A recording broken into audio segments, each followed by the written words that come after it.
From WXXI News, this is Connections. I'm Raquel Stephen. It's Thursday, and that means we're headed for the Finger Lakes. Each week this summer, we've been exploring a different Finger Lakes community.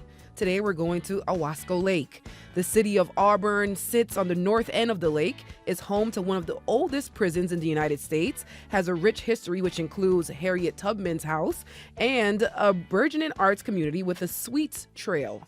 Am I right? Yeah, sweets, not wine, but sweets. I love that. In this hour, we're going to find out more about what makes Auburn tick with our guest. In studio with me, we have Anna Wilson. She's back with us, superintendent of the Harriet Tubman National Historical Park. And Anna also joined us last week for our conversation about Seneca Falls. Hi, Anna. Nice to have you back. Thank you. And I have also in studio Jeff Starks, the Director of Outreach and Development at the Cayuga Museum of History and Art. Welcome, Jeff. Thank you. You're welcome. And on the line with me, I have Maria Coleman, Director of Development for the Seward House. Is Maria on the line?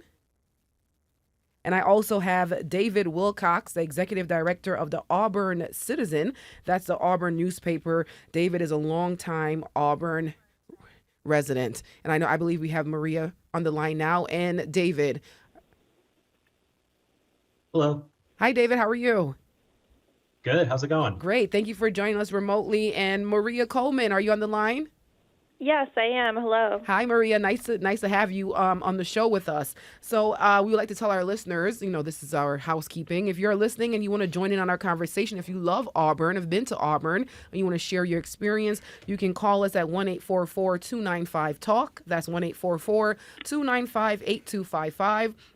Or at 585-263-9994, or email us at connections@wxxi.org, or comment right in our YouTube channel.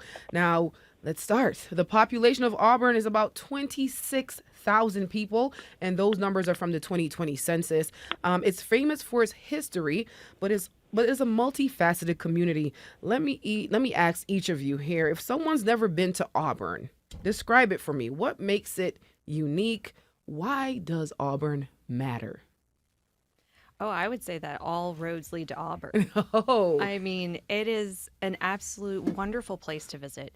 It has many cultural sites and places to learn about the history of Auburn, as well as the history of the country, because of those inroads, those connections to the broader history of the United States. Wow.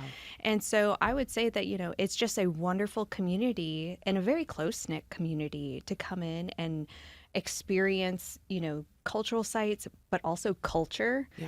And they always have something going on. There's always some kind of program, event, or something to welcome people into the community. Wow. All roads lead to Auburn, that metaphor. I like that. Jeff, what makes Auburn tick? I couldn't have said it any better.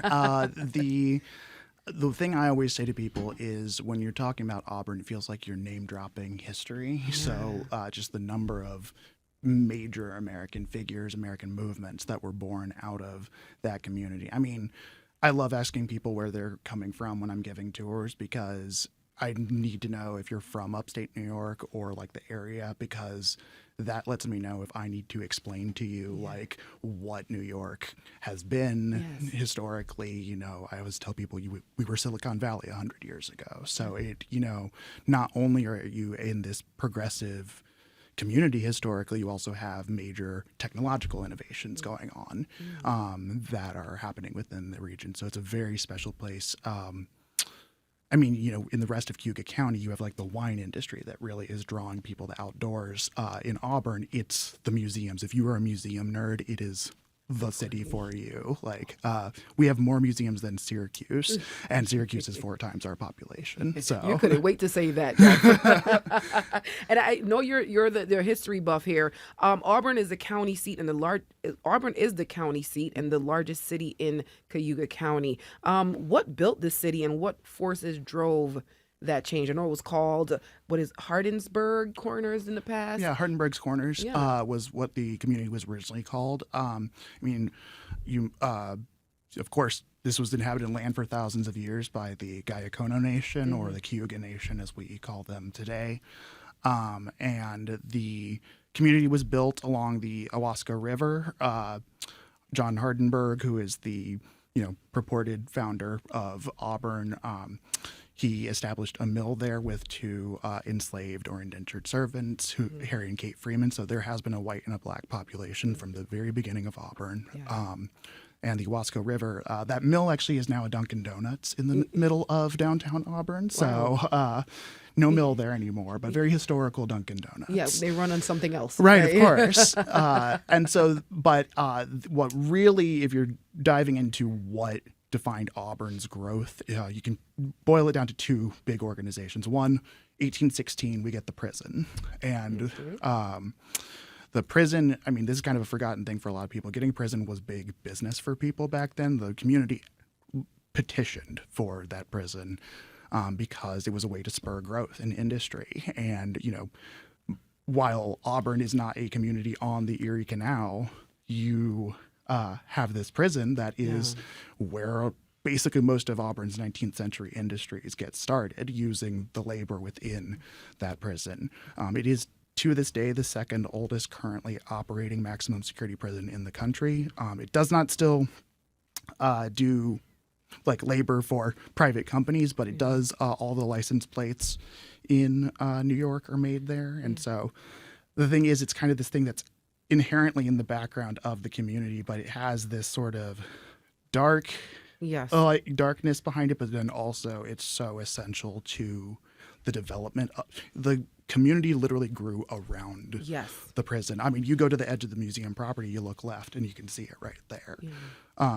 But then on the other side, if you're talking about all these progressive movements that are coming through Auburn, why are there so many Underground Railroad sites? I always boil that down to the Auburn Theological Seminary, which does not still exist, or it exists under Union Theological Seminary now. But this was kind of our university of the 19th century, and it was a Presbyterian seminary. So in the time period it was founded, it was going through a major split over the issue of slavery. And what essentially that seminary became was a training ground for abolitionist pastors to go all over the country and talk about the evils of slavery. So that theological seminary really becomes this root of, why are there so many Underground Railroad sites? Why is the suffrage movement starting within the community?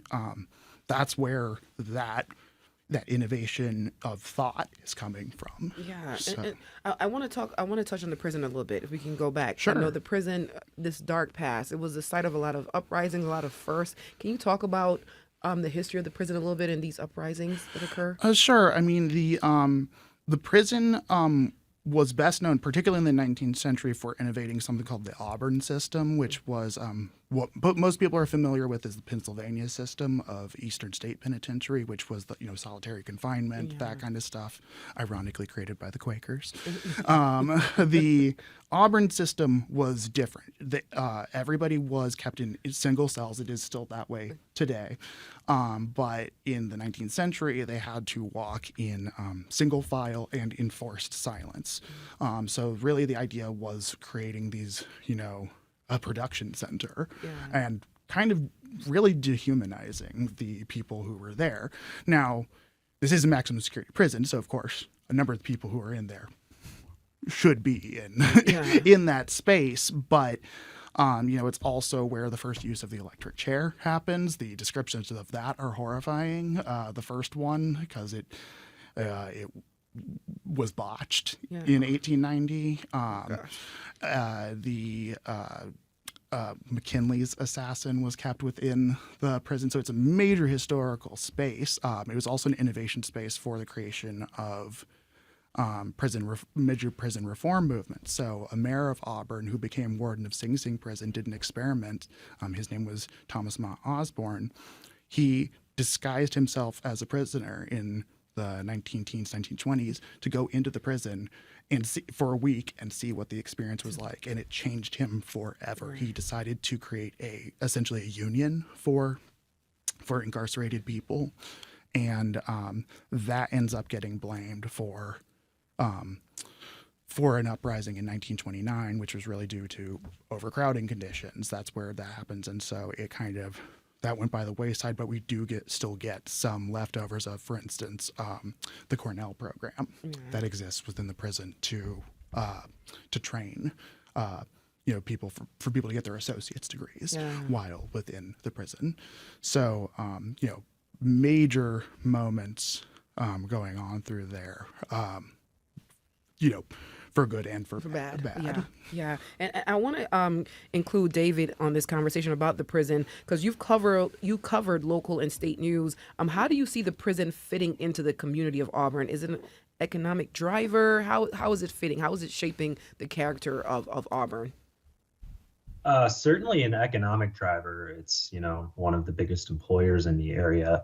And just to kind of piggyback on what Jeff was saying, what really, cannot be overstated is how unique the placement of the prison is in Auburn, really being in the center of the community. You go into other, upstate towns that have even maximum security prisons, and they're not as centrally located as Auburn's is. And that's something that I know there's been some, art projects and history projects, photography that have kind of explored the psychological effect of that. And it really is something that probably can't even be put into words what it's like. I didn't personally grow up in Auburn. I've lived here for 20 years, but I can't imagine, driving by these, extremely high walls, these watchtowers and so forth. Every day, as a kid, and wondering like what that's like on you formatively. So that's something that cannot be overstated. It's just like what that's like. But yeah, as far as the economic role that it has, it's definitely big. And we saw recently, this winter when the statewide correction officer strike took place. Auburn was, of course, one of the biggest sites of that. That really was a reminder of just how many people the prison employs and how many people are connected to people that the prison employs. We saw in the form of support for the strike, people reading our stories and responding to them on Facebook. It was massive. So its reach is really, that was a great reminder of how, far its reach is, as an employer and an economic presence in the area. And I know there's a brewery in the town called Prison City Brewery. Correct. Yes. Prison City. Are we liking this term for Auburn? Is it shaping the community in a way that is misleading? It's well, first of all, I mean, Prison City had existed before the brewery. There's a band called the Prison City Rockers. There's groups called Prison City, what have you. Going back years and years before Prison City Brewing, but they definitely popularized it. I do know, early on in their history, they named some of their beers, after prison terms and incorporated the prison imagery and lexicon into their brand. But I know in recent years they've kind of dialed that back a little bit. I know, I don't want to speak for the owners of the brewery, but I get the impression that they understand that it's, maybe not the most, welcoming imagery and wording to use. So we're seeing that pull back a little bit, but it's something that, like I said, it goes back so much further than them. It's really part of the city's identity. The idea of Prison City, it's something that's been around for decades and decades. Yeah, Anna, I don't know if you can touch on that a little bit, or Jeff, Prison City, right? And how that plays in to Auburn's character. I mean, I'll leave it up to you, Jeff. I mean, personally, it seems to be something where it's kind of a mixed bag on people's response to it. Some people hate being defined by the prison within the community and would rather move past it, be defined by either local industries. Some, there's kind of a joking association with Auburn about we've got pros and cons kind of thing. So like there is a major because we get a major crow migration that comes through the area too. But, it is one of those things where, you do have people who don't want to be associated with that museum, the prison, and would rather it be kind of hidden. But, then there's as David said, I mean, I think a few of our docents are related to people that have worked in the prison or do currently. I mean, it is the second largest employer in the county. Yeah. So, it is very fundamentally connected to so many people. So even the people who would otherwise probably rather not have some kind of association with it, you inherently do have that, like within the community there. So the Prison City moniker, I think that there's there are people who use the term. It's not like something like, with Syracuse with Salt City or Rochester with Flower City, where it's like a very popularly like accepted term. I will note that the imagery within the Prison City Brewery is actually all stuff from the Cayuga Museum. So like they really are using real historical images from the space, and it does overlook. You are looking right at the prison there. So Okay, so we'll talk about some good history, right? Can we shift over to because it's getting a little somber here. We can switch over to Harriet Tubman, right, and her life in Auburn. Anna, can you give us some details about Harriet Tubman's history and her connection to the city? Yeah, so Auburn is Harriet's hometown. So Harriet Tubman's chosen hometown. And so she was able to activate her freedom and leave Eastern Shore, Maryland, and travel through New York, through Philadelphia, through New York, and eventually was able to travel through Auburn, made connections in Auburn, eventually going to Canada and using that as her home base for a little while in St. Catharines, bringing her family there, bringing lots of people through her, that 10-year span of her freedom trips. And, but then, she was able to connect with an amazing community of abolitionists, suffragists, people that were Quakers, human rights activists of the mid-19th century, and she felt at home there and she felt secure, and so she was able to bring her family to Auburn, and through an illegal land transaction with Francis Seward, she was able to purchase a 7-acre property with a home on it and start living there and start providing. So she not only, provided for her family, she provided for the community. And, as we were talking about the prison, it was really interesting to think about how, like, at that time, there's this maximum security prison, but then at the same time, there's freedom. There's freedom. There is this community of freedom seekers. There's a free Black community. There are all of these allies and human rights activists in that same community. Yeah. And especially with Harriet Tubman, she was an advocate, so she did a lot of speaking. She went and was a part of lots of different organizations, but she also walked the talk. Like, she walked the walk. She was the one that, like, and anything that she was able to acquire, she gave it out. She gave up everything. And in fact, that was something that even her friends would be like, okay, don't give her money because she's just going to give it away. and so, like, they were all trying to support her because she was so driven and so dedicated to that philanthropy and to just living in the light of her faith and helping other people. And so it was just really interesting to think about that dichotomy in the same community. Yeah. So yeah, it's amazing. Yeah, that's powerful. Like, while we're talking, I'm like, wait, there's a prison here, but then there's also symbolic for freedom, right? And it's that's the dichotomy of this city. Jeff, if you want to, I don't know if you have anything to mention about Harriet Tubman's history or. I mean, that's part of the reason why I mentioned the theological seminary, which fundamentally exists because of the prison. It was actually created to do proselytizing in the prison, but that's a big part of the reason why there is that built-in community there. So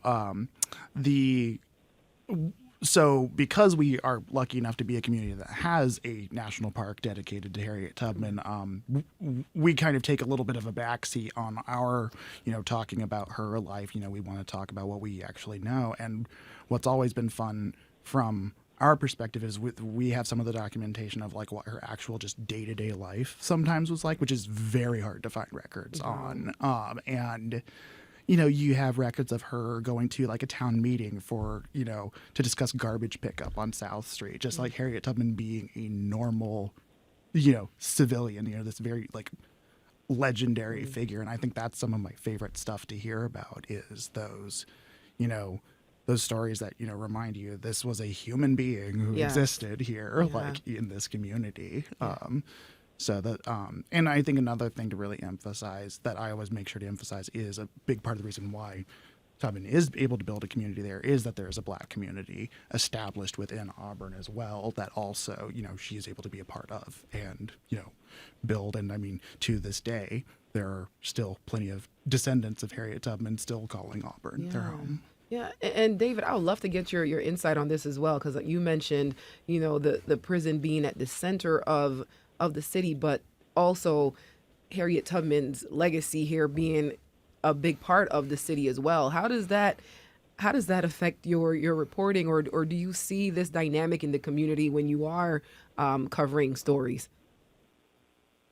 Yeah, we definitely see that, and we definitely try to explore that as much as we can. I want to elaborate a little bit more too on, the historical nature of Auburn and what it's like from the perspective of media and newspaper is that I love that there's always new stories to tell, always new history that even we're discovering, even after being here for 20 years. And that free Black community that's been mentioned a couple times. We did a major story on, it was called New Guinea. That was located along the Athabasca River, something that, kind of existed in the early 1800s, and by the time of the Civil War, it had kind of dissipated a little bit.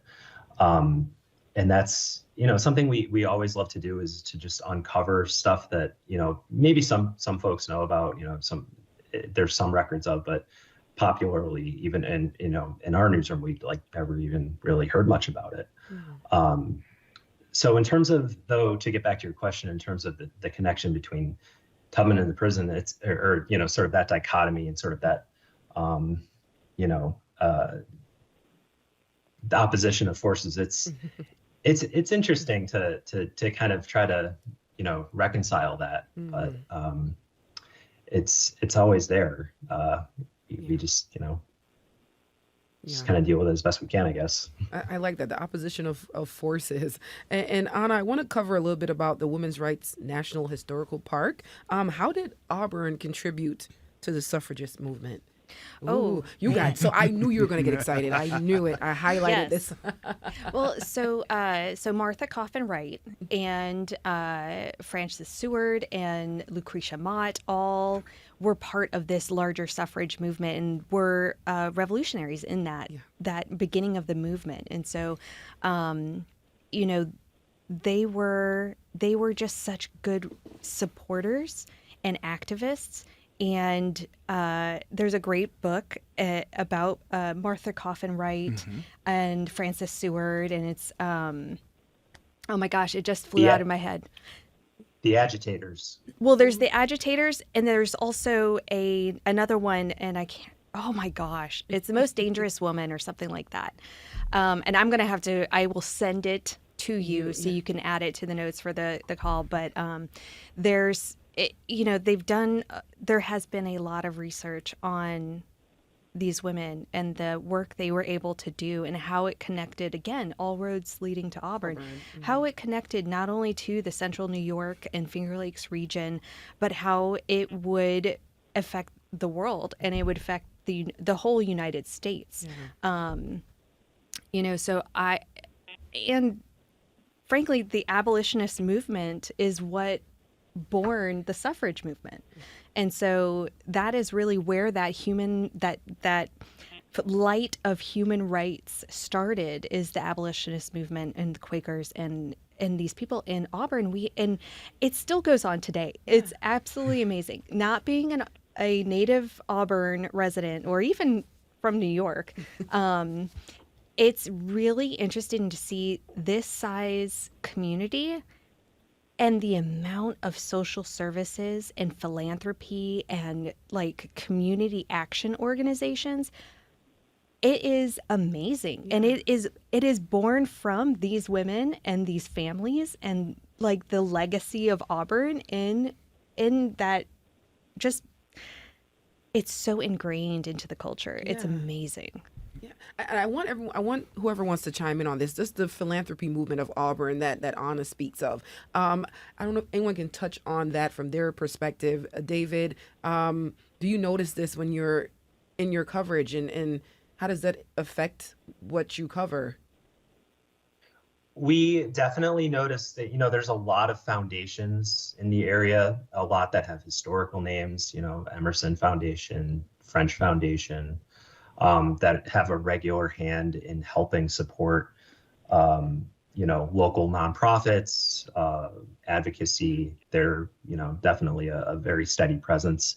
Auburn's the only community I've ever really worked at professionally, so I can't say how unusual that is, but I can say that they are definitely, they're definitely active. They have boards of community people, local folks who are, volunteering their time to make decisions that, affect a lot of people's lives, however indirectly, with the causes that they support. So there's a lot of them for sure. Yeah, and Jeff, I know you had made a little comment like, "Oh yeah, it's not regular." Yeah, it's really. Oh no, I worked in DC before this job, and so obviously that's where like most of the nonprofits in the country are, but like just scale wise on all of that, and that's just that legacy of all the not only the absolutely a legacy of the suffrage movement. That even from within the mansion that the museum's in, we know that the daughters of the family were huge supporters of what's now the YMCA and the Women's Education Industrial Union, major suffrage causes.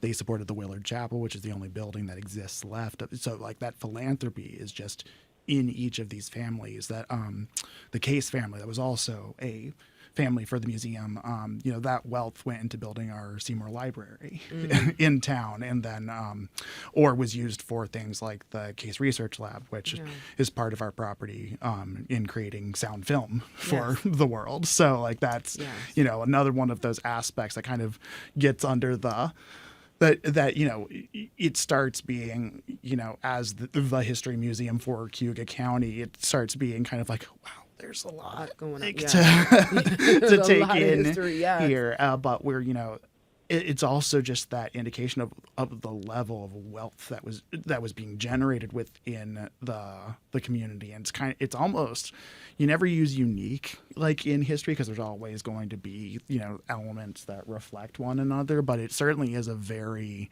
special kind of dichotomy that you have within the community there. There's actually a great book about that called Auburn, the Entrepreneur's Frontier, that actually kind of talks about that level of wealth generation that was kind of coming out of those, the people, including like within the suffrage, the wealthy families within Auburn. So.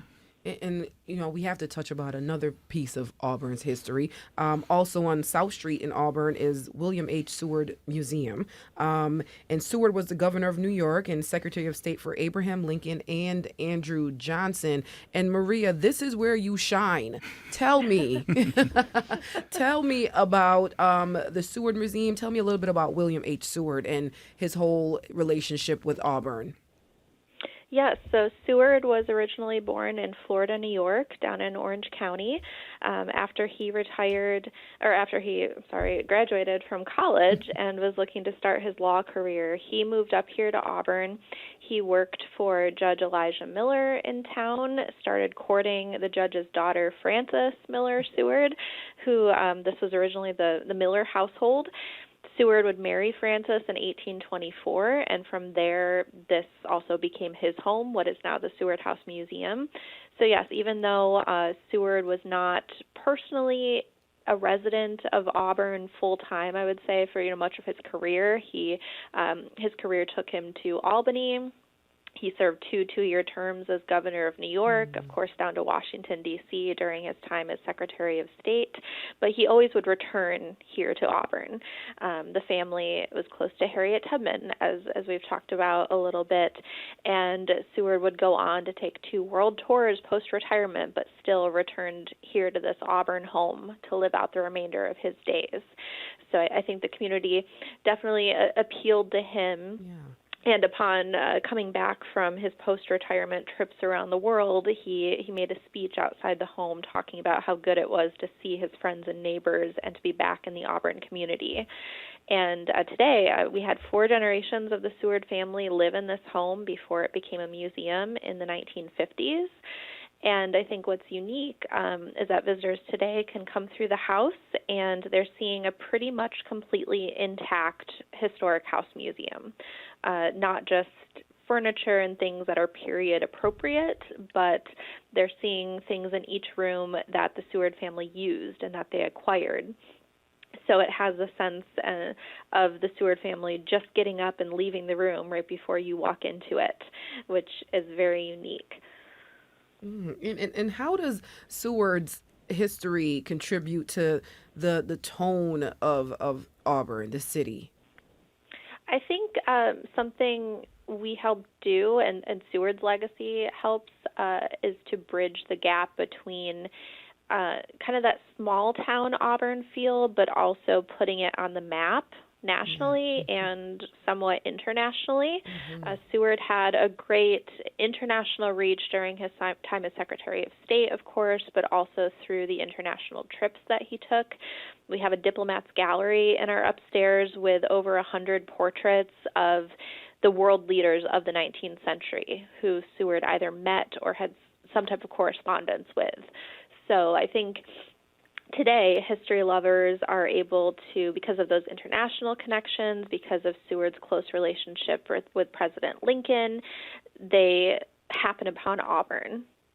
And it helps us bridge the gap between, I think, some of the great unique qualities that make visiting Auburn or living here feel like you're in this close-knit community and you're in this small town, but also it puts Auburn on the map and makes it, be on par with larger cities. Yeah, I don't think Auburn would have a problem being on the map, right? Second largest correctional facility, the home of Harriet Tubman, the home of William Seward, a place that definitely is rich with history. We're going to take a quick break, and when we get back, we'll talk about life in Auburn and what is there for us to do. Stay with us as WXXI Connections. Support for your public radio station comes from our members and from Mary Cariola Center, proud supporter of Connections with Evan Dawson, believing an informed and engaged community is a connected one. MaryCariola.org. And we're back with WXXI Connections, and we are touring the Finger Lakes, and our stop right now is Auburn. And helping me discuss this city are a few experts, a lot of experts, I'll say. Anna Wilson is back with us. She's a superintendent of the Harriet Tubman National Historical Park. I have David Wilcox remotely. He's the executive editor of the Auburn Citizen. I have Jeffrey Starks, or Jeff Starks. He's the director of outreach and development at the Cayuga Museum of History and Art. And Maria Coleman, the director of development for the Seward House. Now, David and Jeffrey, in particular, but everyone else can join in because I need all your input because everyone has a different perspective. Describe what Auburn looks like. Is it mainly lake life that dominates the feel of the city, or is it older homes or traditional downtown? Can you tell me what I would see driving into the city? What does it feel like in Auburn?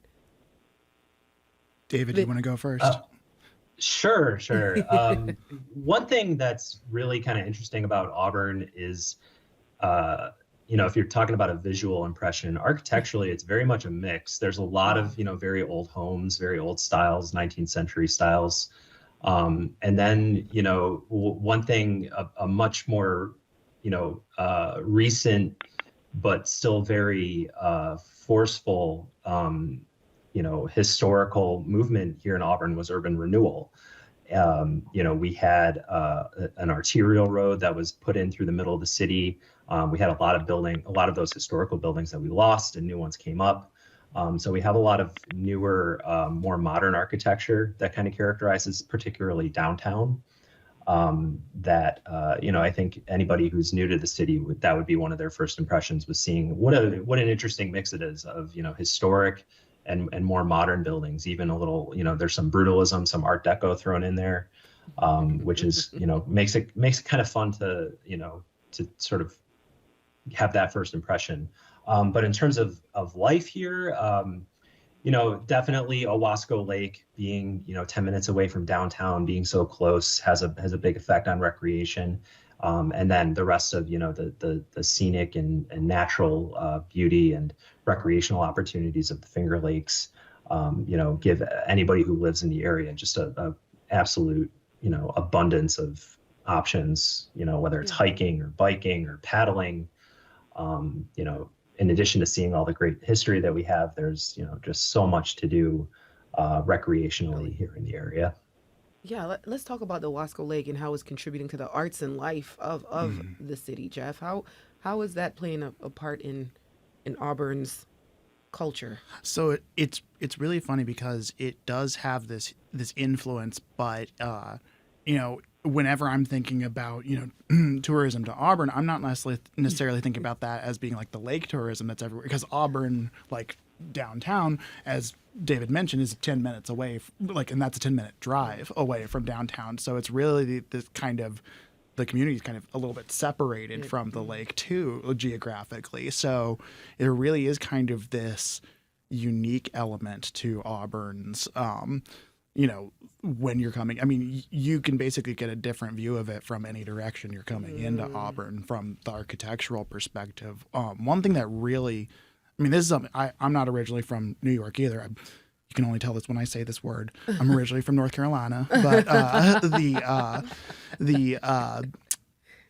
the cities there are very spread out, but Auburn is very, especially in the main downtown or the West End neighborhood where the museum is located, it's very dense. So it's actually one of those rare upstate New York cities that still has a walkable element to it. And, not to say that David's definitely right. The urban renewal definitely was that.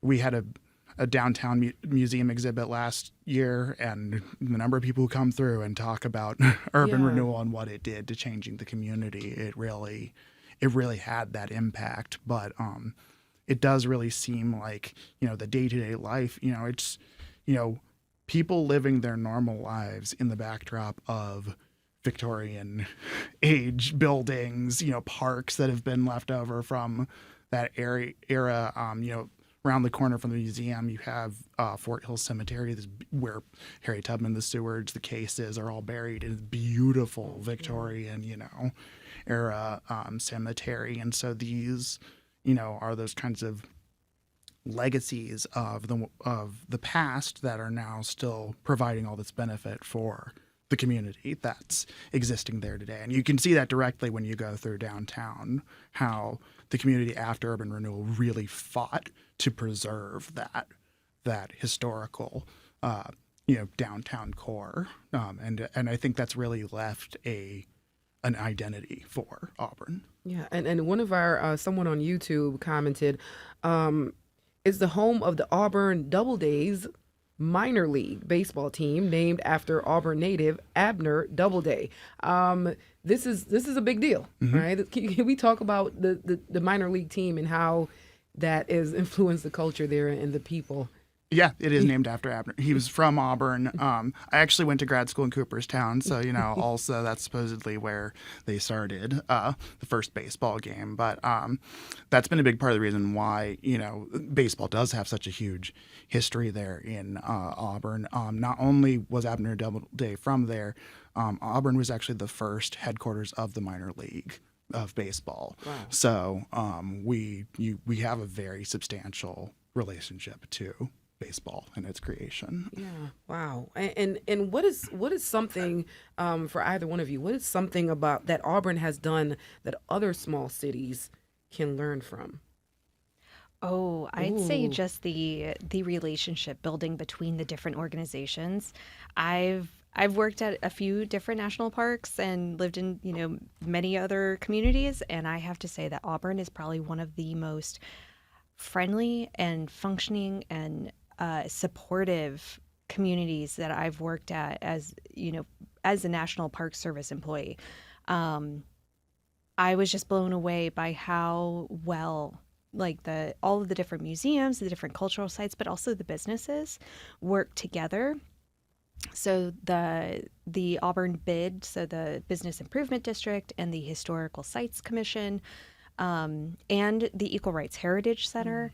I mean, we talk regularly, we meet regularly, we lift up each other's programs and plan together to make sure that when we are going to be doing something in the community, we're looking at it from all angles. And trying to make it as friendly and welcoming and positive for the community as possible. And so I would say that's probably just if other communities could band together to support each other in that way, I think there would be a lot of success. It's really amazing. And Maria, I want you to chime in here. What is something that Auburn just gets right? And something that's really stuck out to me now that I work downtown at the Seward House is partly the revitalization of downtown.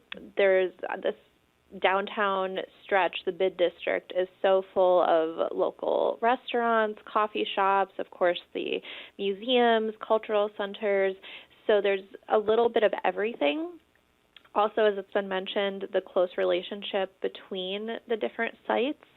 So we're constantly in communication with each other and working together to, I think, create a cohesive environment for folks who come to the area.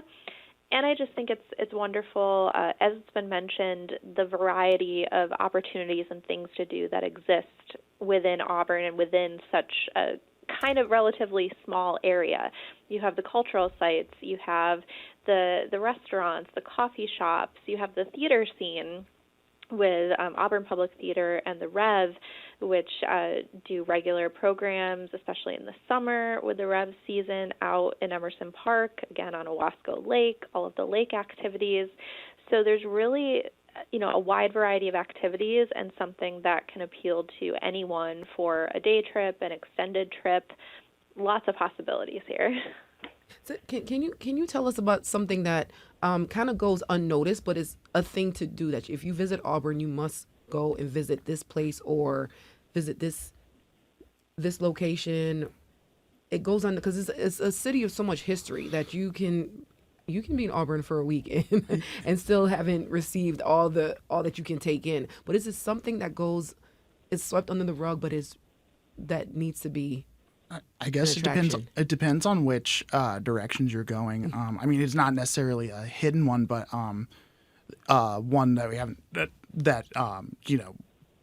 when you're talking about all these like 19th century stuff, is there's also all this 20th century history to talk about within Auburn as well, and we do that through the Case Research Lab at the Cayuga Museum. So that, as I mentioned, is where the Movietone sound on film system was invented. So we actually have a partnership with George Eastman Museum here in Rochester and the Wharton Studio Museum in Ithaca. So that's kind of our equivalent to Seward's like international, national scale stuff. But I'd also give shout outs to like the art scene Yes. in Auburn as well. That's a big one. The Cayuga Museum, we actually started as an art museum, and the Schweinfurth Art Center is right next door to us. Major, national level art center. As Maria mentioned, the Rev Theater, the Auburn Public Theater in downtown, huge part of the revitalization. And then the Willard Chapel in town is a big one too, for those who are really into. There's a lot of Tiffany glass if people are into that in Auburn, and so we have like multiple churches, but Willard Chapel is actually the only, as far as anybody knows, unaltered Tiffany interior building. So like very popular destination for weddings and tours and things like that. The Cayuga Museum, we have a Tiffany window that was installed when it was still a house in there. So like that for that like subsection of like glass fascinated people, there is like a lot to look at there as well. And Jeff, you mentioned the art scene. Yeah. I was hoping David could chime in on this, and can you tell us about covering Auburn's art scene and what you've noticed? Sure. It's I had the good fortune of starting here at the Citizen right around the time that Auburn Public Theater opened, which is downtown, and really was one of the major catalysts of the city's art scene coming alive the way that it has in recent decades. What's great about them is they're extremely multifaceted. They do, theater, live music, comedy. They have open mic nights, films. They do basically everything, and they have such like a regular amount of programming that you can just find. You'll always find a reason to go there. You can go there a few times a week if you wanted. So that's been really huge. And then, as mentioned, the Rev. What's really great about them, I mean, they are, for an area of our size, the quality of musicals that they produce, I mean, it really is Broadway level. They regularly bring in performers from New York City. They hold auditions down there in the off season to, cast the shows for the summer. Then they bring them up here, and the quality of their productions is just outstanding. It's not, people might think Auburn, city of 28,000, it's probably community theater. Absolutely not. They are doing stuff that would not be out of place in New York City, quality wise. So that's been another major force. And yeah, as mentioned, the Schweinfurth, it's a little more niche, but like when it comes to fabric art in particular, like quilting and so forth, they absolutely have a major national reputation, bringing in artists from all over the country for annual exhibits, and also holding conferences and classes and workshops. There's a big educational component there as well. So there's, for a city of our size, there is no shortage of things to cover, from an arts perspective. I have to shout out, too, that we we have an interesting connection to musical history for heavy metal fans. The band Manowar is from Auburn. They're a little bit more popular in Europe, but they definitely have a huge following, stateside as well. They came up through here. I think it's all Auburn natives who formed that band back in the late 70s, early 80s. So that's another claim to fame. Thank you, Dave. I knew you would have some rich insight on that. I do have someone emailed us, and the comment was, Lisa said, I'm glad you are including the discussion of the prison there and the treatment of the prisoners, largely Black prisoners from urban areas. Will you discuss the history of the KKK in Auburn? Is there a history there, or do we know of? I mean, we do know that there was a presence, particularly within Cuyahoga County. I know we have a few items within the collection from that, and I know that one of the major stories I've certainly heard of is in the 90s that there was a planned rally by the KKK that the community, like, fully stopped, that they really pressed down on. So there is, particularly in upstate New York, you have this history of the KKK was particularly growing in the area because of a response to immigration and immigrants within the community, anti-Catholicism, and definitely, of course, the Black community as well, too. But so just as with any community that had large immigrant populations, yes, there was a presence. Not quite the same scale as, like, I know that they were headquartered within Binghamton, I believe. So not as much of the presence, but definitely still there. Okay. Thank you. That was from email from Lisa. Thank you, Lisa. And David, you've covered, I believe, Auburn for about 20 years. Am I correct? Yep. Yeah. Does any one story stand out to you about Auburn that you can share with us? Oh, that's a difficult one. Ooh. I wouldn't say there's really any one story. I would say the major theme of the last 20 years for us in our coverage has really been the resurgence of downtown. There's been, as we've discussed, a lot of arts and cultural institutions, a lot of businesses, Prison City and the other breweries in the area have made the area's beer trail, if you will, just as big of a draw as the wine trail is for Cuyahoga County and the rest of the Finger Lakes.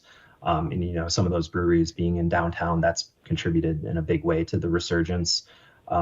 Personally, I live downtown, and it is a very walkable community. I do most of my traveling by foot around the city. So that's definitely, in my experience, been the major story of Auburn for the last 20 years, has been the comeback of downtown. To touch on something previously mentioned, coming back from urban renewal, which really dealt it a big blow. But now it's definitely much more inviting to young folks, to folks who like going out for, food and drink and arts and culture. It's really become a destination. Okay, and as we wrap up this hour, question for everyone. If you had to describe a person or a place or something in the city that truly embodies Auburn, what or who would it be? Ooh. First one. I'm obviously going to say Harriet Tubman. With a very close, it just a interesting superlative is that Harriet Tubman is the only woman who has 2 national parks dedicated to her. And so her impact to the community and her relationship to the community and all of the other big players in the community, I think really encapsulates Auburn's vibe, the feel, the just what it is that makes Auburn. And do we agree with Anna? Oh, absolutely. Absolutely. Okay, going once, going twice. Thank you. I would say so too. If I could just add really quick, our most read story ever in the Citizen was about a photo of Harriet Tubman that surfaced, I want to say about 7 or 8 years ago. Yeah. I believe it was the youngest image that we have of her. And it came from a scrapbook compiled by Emily Holland, who was another suffragette and reformer in the area. Oh, thank you. Thank you for that, David. Thank you, guests, for stopping by on our tour. And we're leaving Auburn in WXXI Connections.